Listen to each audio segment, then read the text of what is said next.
गुढीपाडवा निमित्ताने क्रिकेट प्रेमींसाठी क्रिकेट स्पर्धेची मेजवानी।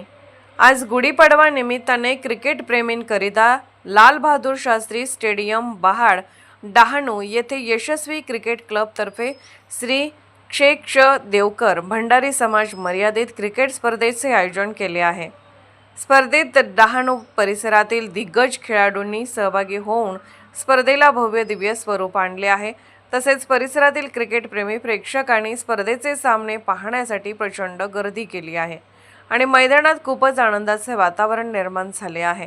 स्पर्धेत डहाणू, आगर, नारगोळ, ओसार, वढावण, वासगाव, चिंचणी, बहाड, केळवा आणि परिसरातील इतर गावातील खेळाडूंनी सहभाग घेतला आहे। परिसरातील खेळाडूंनी आपापला खेळ दाखवताना चौकार, षटकार वर्षाव करत आहेत। तसेच गोलंदाजी आपली कमाल दाखवित आहेत आणि प्रेक्षकांचे भरपूर मनोरंजन करीत आहेत। आयोजकांकडून सांगण्यात आले आहे की 4 दिवसांचे आयोजन केले आहे। तसेच खेळाडूंसाठी आणि प्रेक्षकांसाठी दुपारी भोजनाची व्यवस्थाही केली आहे आणि स्पर्धेचे थेट प्रक्षेपण यूट्यूबवर प्रसारित केले आहे। तरी सर्वांनी प्रक्षेपणाचा आनंद घ्यावा। SS न्यूजसाठी सतीश मडवे, बहाड, डहाणू।